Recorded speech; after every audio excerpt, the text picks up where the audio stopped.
Hay momentos que nuestra salud se ve amenazada privándonos de una calidad de vida sin importar la edad debido a los dolores de espalda.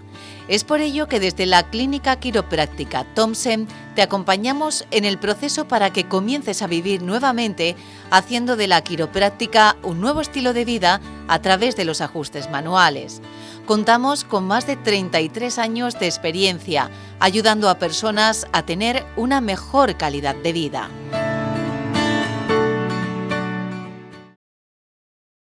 Clínica Quiropráctica Martín Thompson patrocina este programa.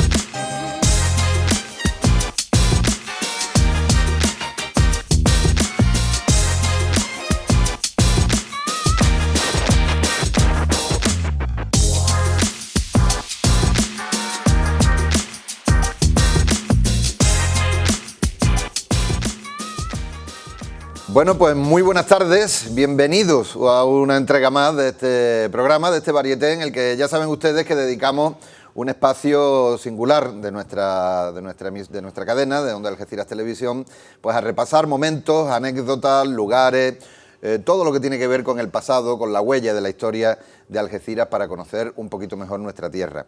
Para eso siempre nos suele acompañar colectivos que trabajan de manera denodada por ese objetivo, ¿no? Por el objetivo de recuperar y dar a conocer mejor todo lo que tiene que ver con nuestro patrimonio, con nuestra historia, y uno de esos colectivos es, ya lo conocen, la Asociación del Patrimonio Algecireño La Trocha. Nos acompaña esta tarde su presidente, Carlos Gómez de Avellaneda, que además preside también la sección 2 del Instituto de Estudios Campos Gibraltareños, un investigador conocido y reputado de la ciudad. Carlos, muy buenas tardes. Muy buenas tardes. Digamos que no me aburro.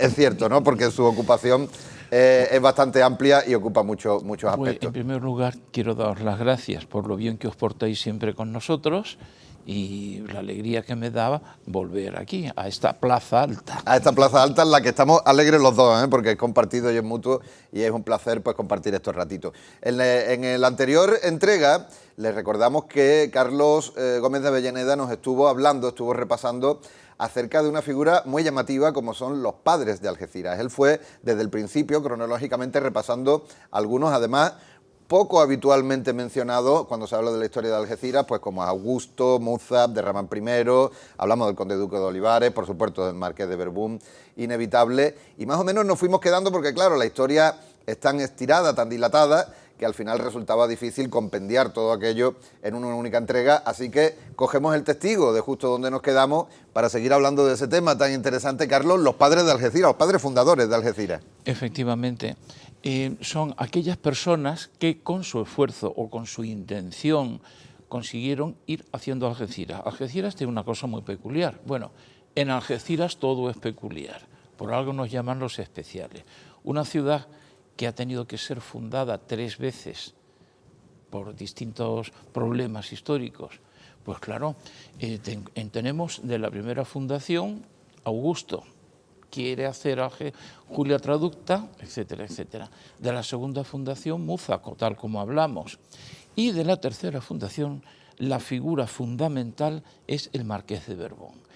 Y hay otras figuras un poco menores, pero que también en su parcela tuvieron mucha importancia. Una de ellas, un personaje muy poco conocido y bastante singular, es el regidor Bartolomé Luis Varela. Vamos a empezar por el principio, muy rápidamente.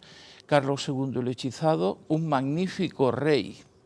Lo malo es que estaba muy enfermo y su historia la escribieron, digamos, sus enemigos. Muere sin dejar descendencia. Los 2 aspirantes al trono de España en 1700 se enzarzan a batallitas. Son el pretendiente francés y el pretendiente de la Casa de Austria. El pretendiente de la Casa de Austria será Carlos, el archiduque Carlos, y el francés, nieto de Luis XIV, el rey Sol, este es Felipe V, el animoso, también uno de los buenos reyes que hemos tenido, pero que también En fin, está de moda hundir todo lo nuestro y sacar solo lo malo y que eclipse a lo bueno. Entonces, en el curso de esta guerra, la guerra de sucesión, los ingleses, que son aliados de la Casa de Austria, por miedo a que Francia y España se unieran y fueran imbatibles, conquistan Gibraltar para la Casa de Austria. Hasta 1713 no será británico. Y durante esos años se llama el Gibraltar austracista. Y los ingleses, digamos que son la guarnición de Gibraltar, pero el gobierno de Gibraltar es del pretendiente austríaco. ¿Qué pasa con la población civil, que siempre paga el pato en estos asuntos? No aguanta aquello y, como había jurado fidelidad a Felipe, se salen y se instalan en el actual San Roque. Pero no salen huyendo, salen con imágenes, salen con documentos, con archivos, con todo. O sea, es un traslado del ayuntamiento a unas viñas que había en San Roque. Entonces eso da origen a las nuevas poblaciones. La más fuerte es San Roque, luego le sigue en población los barrios y lo más pobre era Algeciras. Algeciras hasta 1722, digamos que no emerge, después de la visita de Verdún en 1721. Y ya dijimos que se repobló Algeciras espontáneamente. La gente se enteró de que se iba a hacer un puerto para ayudar a Ceuta y se vinieron como locos aquí, porque había negocio, había movimiento. Entonces, vamos a hablar de Bartolomé Luis Varela. Este personaje era el más importante de los regidores que salen de Gibraltar. Y sus posesiones eran en Algeciras y también en parte en San Roque. Y este hombre fija su residencia en Algeciras. Era ni más ni menos que el dueño del cortijo de Varela o de los Gálvez, que se puede situar entre la Capilla de Europa y, bueno, a lo largo de la calle Radio Algeciras, hasta el Monumento a la Madre. Sí. La acera esa era su zona de cortijada, de la cual partía un camino que es la calle General Castaños. Pero bueno, no nos metamos en esos líos. Podríamos estar hablando hasta mañana por la mañana y no tenemos para desayunar. La tele lo comprime todo. Muy rápidamente. Este hombre es la persona más importante en Algeciras desde 1704, que se pierde Gibraltar, hasta su muerte, más tarde, antes de la década de Verdún, por llamarlo de alguna manera. Este hombre, vamos a decir que es el cacique local, es dueño de unas fincas impresionantes y no es un simple terrateniente como el conde Luque, que le traía todo sin cuidado, solo quería el dinero. Este hombre se preocupa de la gente. Habían hecho la Capilla de Europa a fines del siglo XVII. Por cierto, los muros de la actual capilla son los del siglo XVII, solo que recrecidos y con una portada de piedra pegada por delante. Pero eso será motivo de otro rato de otra charla y con todo género de fotos y planos. Perfecto, magnífico. Resulta que un pariente de Varela, uno de los Varela, era uno de los párrocos, por decirlo así, de los sacerdotes que estaban allí. La capilla tenía más importancia de la que nos creemos. Había gente, por ejemplo, en Gaucín, que encargaba misas.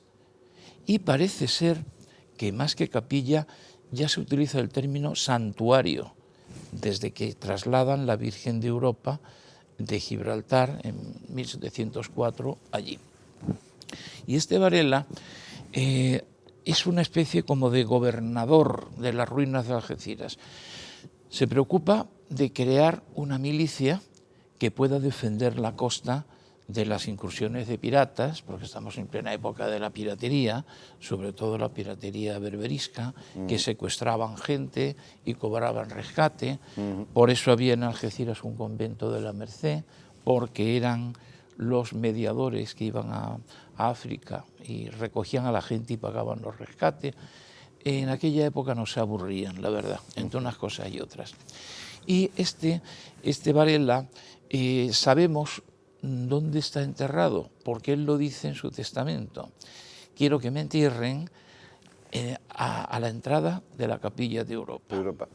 O sea, que si un día se excava, encontraremos la tumba de Varela, o bien dentro, o a lo mejor fuera, porque parece que tenía una especie de atrio en el siglo XVIII, para acoger gente, misas y todo eso. Y entonces, antes de que Verbum urbanizara, ¿no?, que fue el gran urbanizador, este hombre ya se interesó porque... Ya había desaparecido. Posiblemente fue de los que acogieron a los pocos grupos que salieron de Gibraltar para Algeciras, que eran muy poca gente y muy pobre y muy desgraciaditos, las cosas como son. Y curiosamente un grupo está en la calle donde estaba el antiguo gobierno militar, en la calle Vadillo. Vadillo, que era un alcalde de Algeciras del siglo XVIII, creo que el primero. Allí estaba el Pozo del Rey y allí se instaló un grupo. Y otro grupo se instaló en la parte baja de la ¿cómo se llama esto? En la plaza de España, sí, en la parte baja de la bajadilla, sí. Pues allí estaban las huertas de España, que eran importantísimas, tenían hasta una especie de fortificación, algo muy serio, muy serio, muy serio, y se acogen allí, y estos viven en un estado lamentable. Entonces, la historia de Varela, ¿por qué Varela no es popular en San Roque? Porque fue el mayor defensor de que la ciudad de Gibraltar, residente en su campo, fuera Algeciras y no las viñas de San Roque. O sea que todo... A Varela se le atribuye un documento interesantísimo, el ladrillo de Varela, que está perdido. Lo perdió un alcalde una vez que lo llevó a una exposición en Madrid. Y el que se ha estado custodiando es una reproducción. Y ahí está tallado en ese ladrillo, aquí lloré a Gibraltar, Varela, y una siluetita del peñón. Hay quien dice que es falso. Me parece una falsificación muy bien hecha, dado el tipo de letra y todo eso, ¿no? Y por esa razón Varela es conocido, pero la importancia, Varela, su historia está por escribir, está por rescatar. Sería interesantísimo localizar la tumba con una sencilla cata, claro, y los correspondientes permisos, ver si tendría un tío con esa importancia y ese dinero, tenía que tener inscripción en la lápida. O sea que hay, Algeciras son un montón de campos de trabajo que, como se tire de un hilo, va saliendo todo. Salen 20 ovillos. Y esto ha sido una revolución, la historia de Algeciras en las últimas décadas. De sota, caballo y rey, y repetir casi siempre lo mismo, a cosas que se van desgranando, como que la Villa Vieja y la Villa Nueva era al revés, la fecha exacta de cuando se destruyó Algeciras, muchísimas cosas que no es tan sencillo. Se creía que en los alrededores de la Capilla de Europa se había formado la ciudad, y no exactamente. Se formó en el puerto, al lado del puerto, en el barrio de la Caridad. Fueron las casas más importantes de la nueva ciudad. Incluso había un hospital militar y un cuartel de caballería, y todo esto es... Y ahí, porque si seguimos el hilo, ¿no?, cronológico que estamos siguiendo de los padres fundadores de la ciudad, juega un papel fundamental el Marqués de Verbum. Ahí ya sí, ¿no?, que comienza la gran urbanización de Algeciras, ¿no? Por supuesto, inaudito también, repito, que fue espontáneo, que Verbum quiere y se le adelanta a la gente. Es como los vagones que adelantan a la locomotora. Cuando se corre la voz, allí va a haber puerto, la gente dice, allí va a haber negocio. Y se vienen como locos. Y no solamente gente modesta, sino gente con dinero. Es muy curioso que de las casas que se conocen de la época, algunas son, por ejemplo, de escribanos, de notarios. Y esta gente dice, yo me instalo aquí, ¿por qué? Porque un sitio con potencia comercial va a tener todo género de transacciones y allí voy a tener yo trabajo.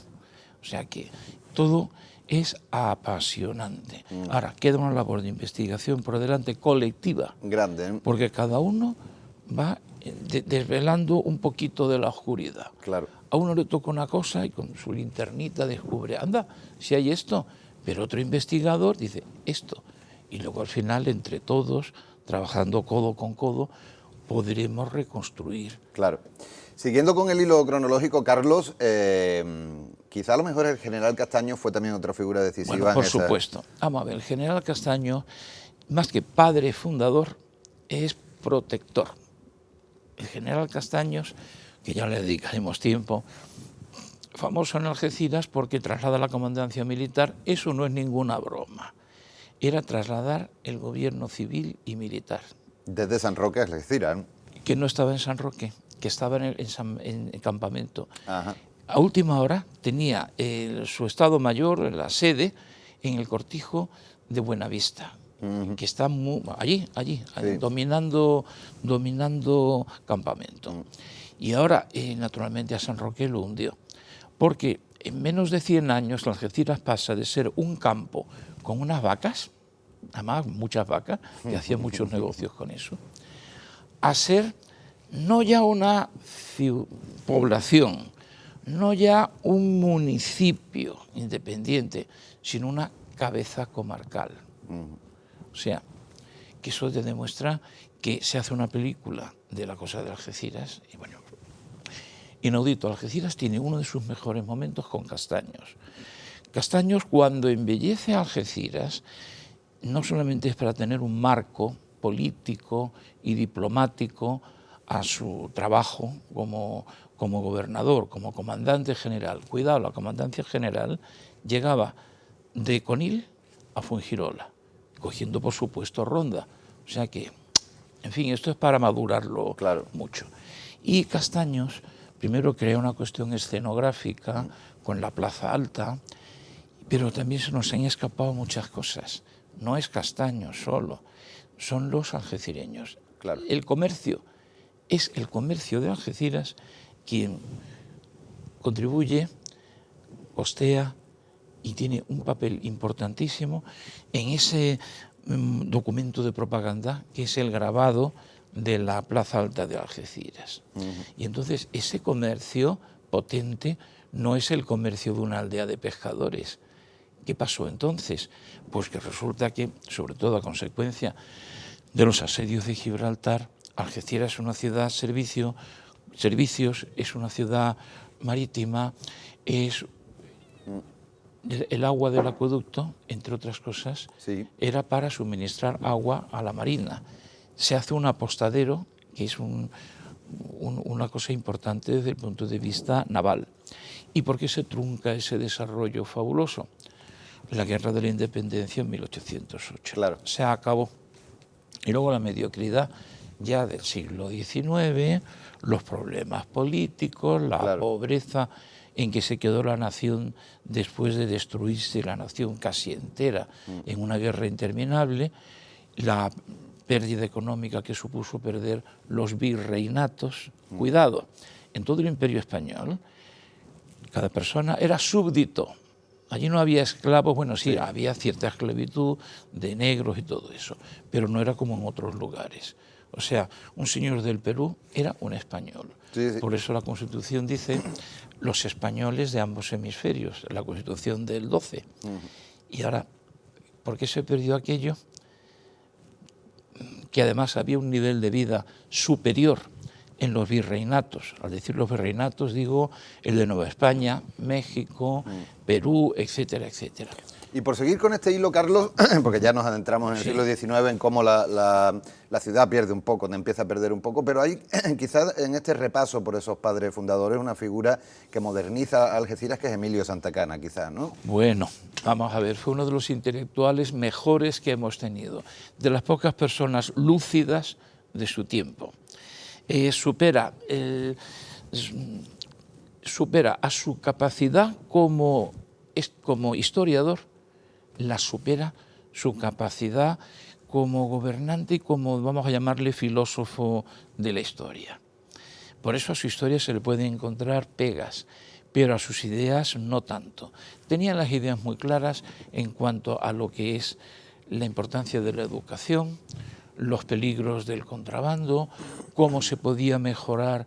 Una vez le negaron dinero, por lo visto, para un colegio. Y entonces dijo hizo una serie de predicciones y dijo: el haber negado dinero para este colegio puede significar un incremento de personas que no tienen otros medios de vida porque no pueden ejercer.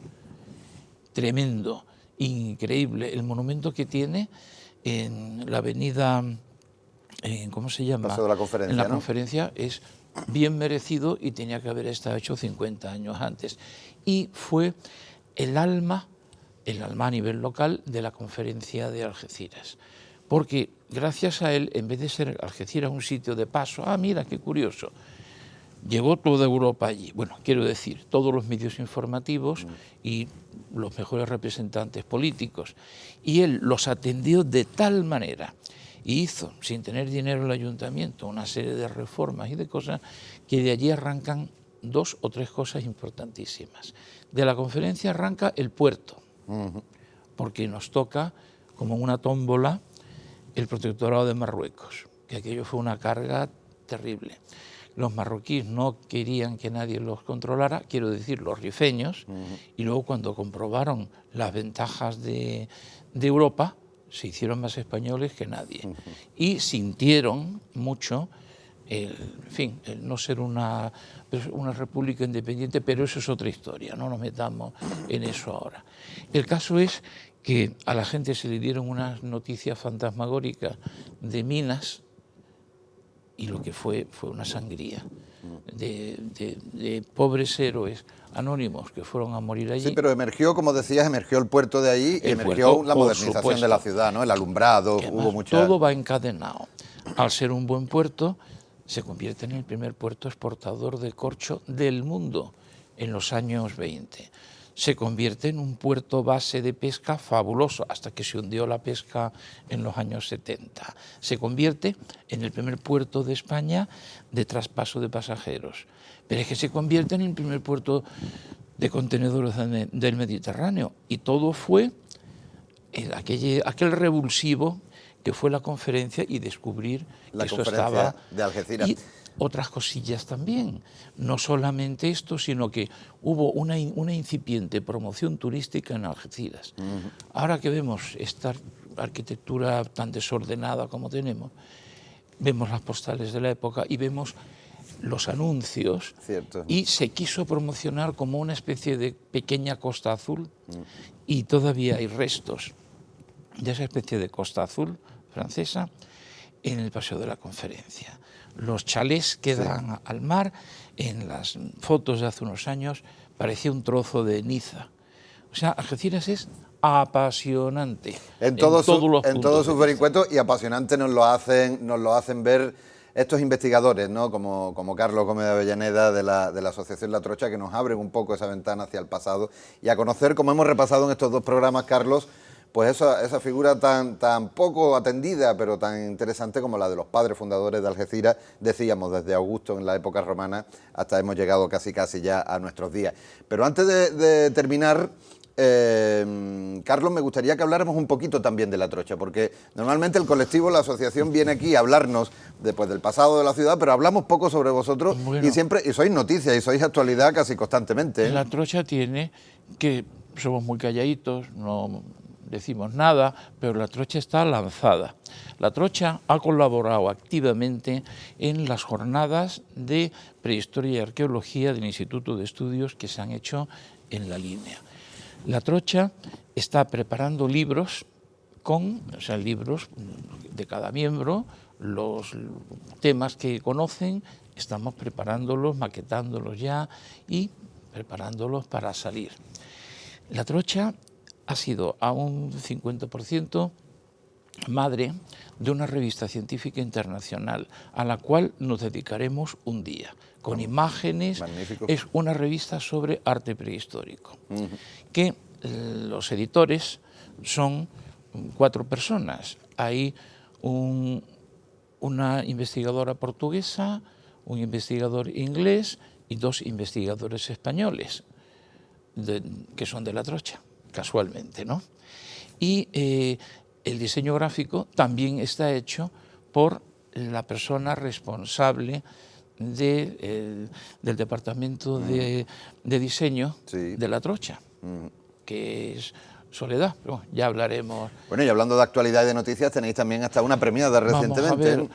Mira, estamos sentados en una reproducción de lo que es parte de la obra de esta fabulosa restauradora de bienes culturales.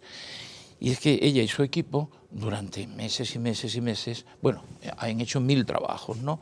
Uno de los más titánicos fue la restauración de los motivos que estaban dañados en esta joya que tenemos en la Plaza Alta, y las pobres criaturas estuvieron contra viento y marea meses y meses con este trabajo, y encima han sido capaces de crear una empresa y han creado yo invito a todo el mundo a que vaya en la calle Juan Morrison, ¿verdad? La empresa Taracea. Taracea, que tiene su sección de exposiciones y es la tienda de artículos artísticos más al día de la comarca.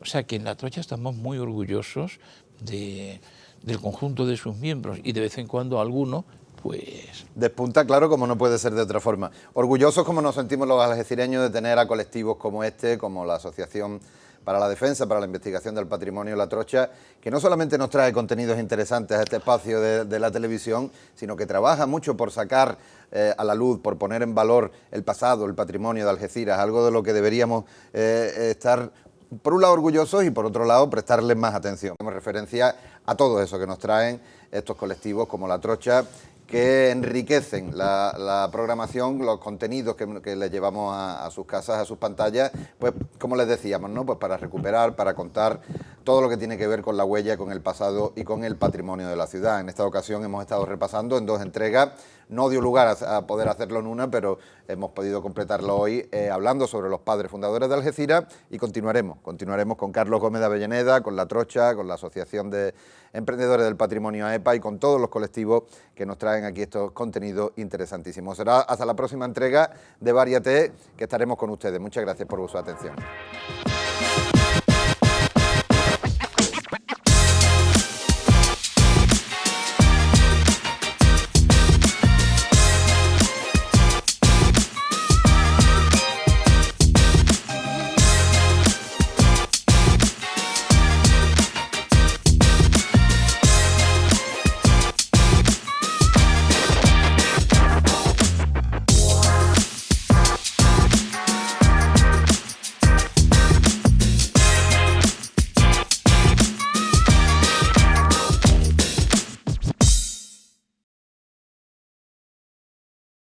Clínica Quiropráctica Martín Thompson patrocina este programa. Hay momentos que nuestra salud se ve amenazada, privándonos de una calidad de vida sin importar la edad, debido a los dolores de espalda. Es por ello que desde la Clínica Quiropráctica Thompson te acompañamos en el proceso para que comiences a vivir nuevamente, haciendo de la quiropráctica un nuevo estilo de vida a través de los ajustes manuales. Contamos con más de 33 años de experiencia, ayudando a personas a tener una mejor calidad de vida.